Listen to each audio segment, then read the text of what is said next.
very important rule. So that's why, how many letters is a haiku? Actually. That's true. They also follow the same. 575. 575. I love that. I have some books on that. Because usually they like to, even in Chinese, not just Japanese, Chinese, they write poems. That's why you see a lot of characters in Chinese paintings. No? That's doesn't have to be a haiku for Chinese painting. They usually have like description of the image. Oh, description. Description. Parang word. Yes, the characters. Yes. So in Japanese naman, they put the haiku. And then how one word can mean A lot of things, no? Japanese. That's why in the kanji, when they write it, it's different, but it's pronounced similarly. Yes. The kanji. Different, no? So it's nice in a way because, again, at my age, we're no longer too much in a hurry. Not like the youth. No, because you're in a hurry to learn so many things, you're in a hurry to achieve. Okay? You're in a hurry to go to the next big step, right? That's normal. But eventually, you will calm down. You're in a searching phase, which is good. Okay, comes with the youth. No? That's why every time I answer, it says it comes with age. That's why you and your mom and me are very close. Jago. Anything else? We were curious about among these paintings, are anything similar? Are there any of these that are displayed publicly that we can see? Or anything similar? This is in my house. This one I don't know where it is. This one is in somebody's house. Yeah. Lahat na I benta. remember seeing this one. But this one I didn't let go because it's in my dining room. The plum blossom is in my dining room. You can come see it if you like.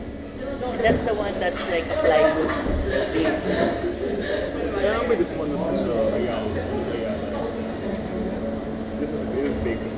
Yeah, I used to have my paintings in a restaurant pero nothing. Because I think I wanted us to see the paintings themselves. Because he said it's different in the strokes. When you can actually see the strokes.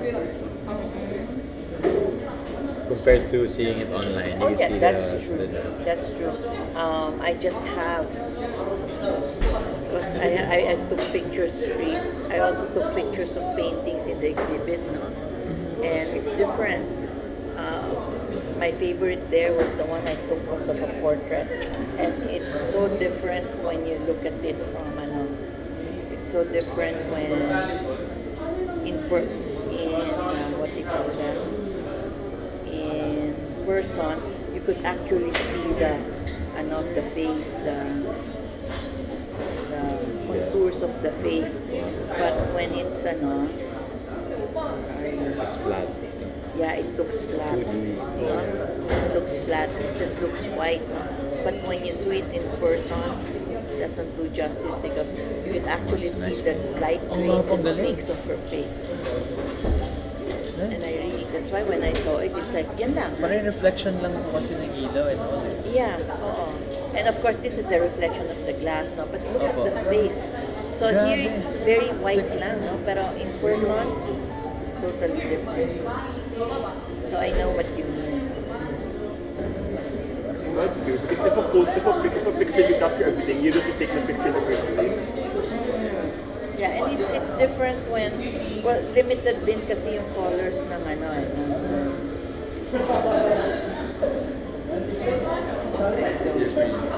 like this one. I also paint suitcases. Suitcases as in suitcase po. So, yeah, somebody asked me to make a suitcase. Oh, wow. In acrylic. Ano pong ginamit niyo pong ano? That's acrylic. Acrylic? That's acrylic on a suitcase. Paano po hindi kayo ma-prevent yung mabura po? Ha? Mabubura? Hindi na. I sealed it with acrylic gel. Oh, okay. okay. Oh. And then the other one. Scared. Yeah. So this is the one. Plum blossom with birds. Ang galing para siyang print. Diba? Yeah. I wish So, I could pili ka lang. May nag-order niya. Oh, gusto nila. But, yeah, so, if you want to see any painting I have one coin in the house, but it's leaving in the next couple of days.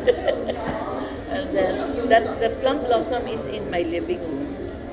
It's a no-no na event. And it's been there for a long time. Talaga. No, I don't have that.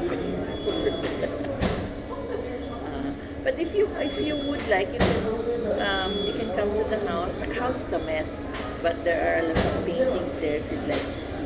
If you'd like to borrow it. You have a show and tell in your class.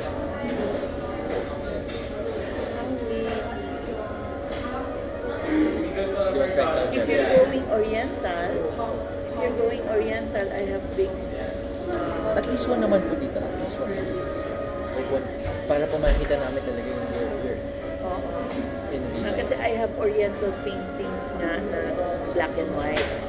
I have lotus, I have in black and white.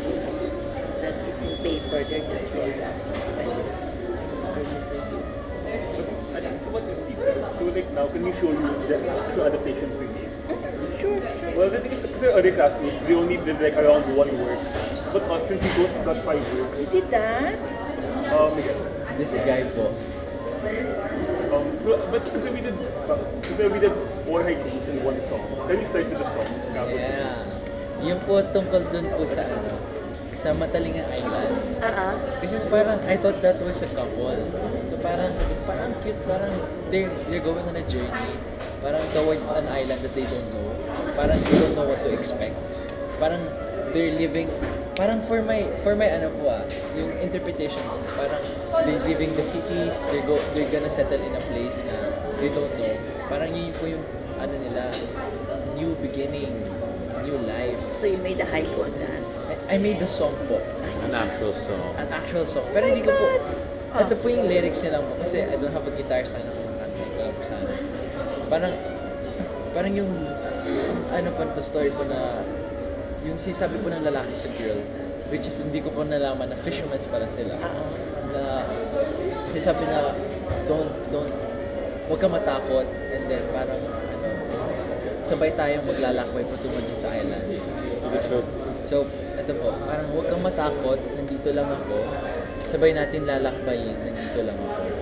And then the verse goes, bawat pangarap, bawat pagsubok, bawat problema, sabay nating haharaping dalawa. Sabay nating tatahakin ang agos ng buhay, like the waves. Sabay nating lalagpasan ng alon patungo sa ating mga buhay. So parang, kasi di ba sabi there's a storm and the waves, feeling ko po, parang yung waves medyo mataas. Parang, that's yung parang, po nila, problems. Trials po. And then, the second verse, hindi tayo titigil hanggat kaya pa natin.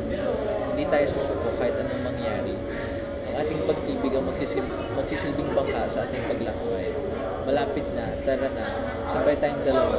Pero lagi mong tatandaan, huwag kang matakot, nandito lang ako. Well, what you saw is actually there. Yes, It's just that the characters have changed. That's a nice adaptation. Diba? Because the characters are the same. The destination, the direction may be there, even if the destination is different, but the direction is there. Ay, how nice! Can I get a copy?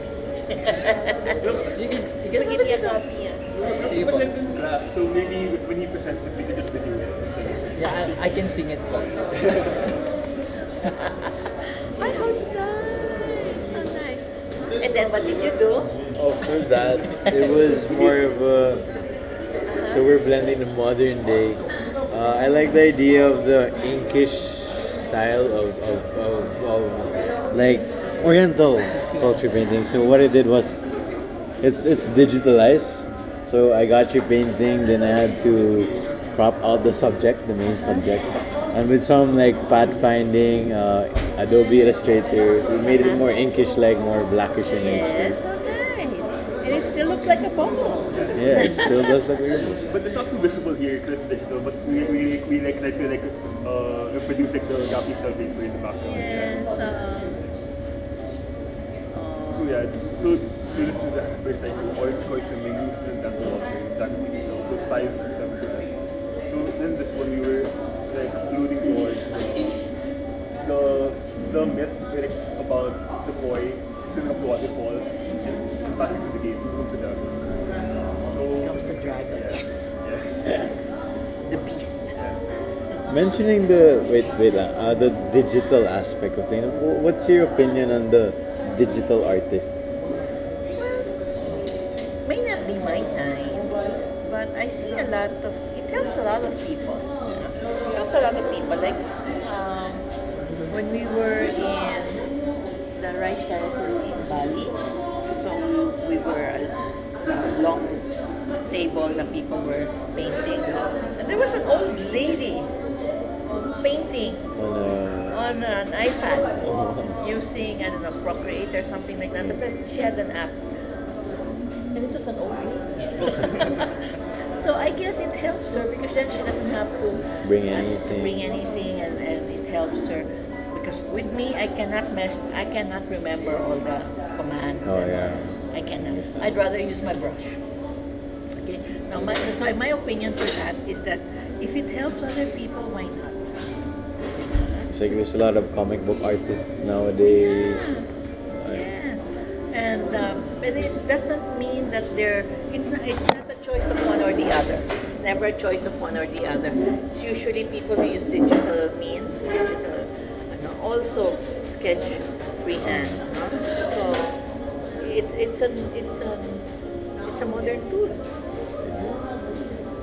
But I'm pretty sure that the traditional way, I'm pretty sure it will never go away because it's really a thing that should stick in our culture. Yeah, It's I still don't different. think It's still different. It will always be. There will always be an addition. And Yes. I like it. So because additionally symbolism aside from it's about joy and perseverance. Similar because I'm sure like swimming up the waterfalls is easy. So when we saw the bubble, we thought of like it kind of similar to like the bubble that we have to like break out of to like reach the end. Yeah.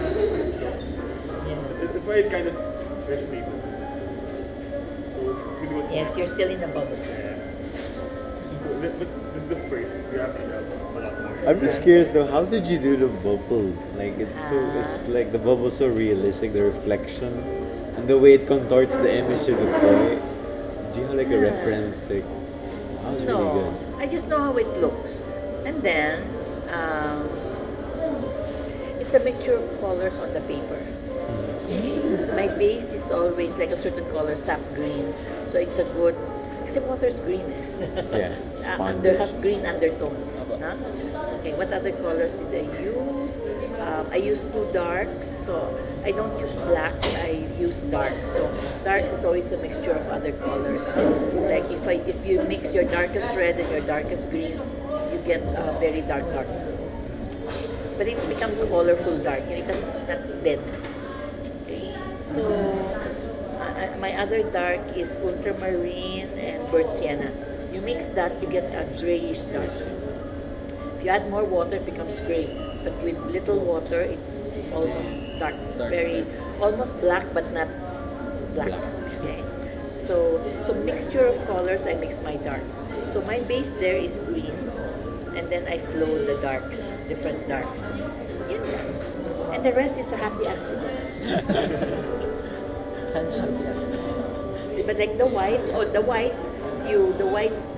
highlights that you see is the white of the paper. So yun yung nag-skip. Because we don't use white. The white that you see in watercolor paintings is the white of the paper. So part of the training there is you skip. Parang you use the background as white. Parang yun na talaga. Yeah, we white. don't paint the background. It's always white. So the highlight, so pinaplan in your head what the highlight is going to be, and you leave that white. So those whites are happy accidents. So it shows like the darkest dark and the lightest light.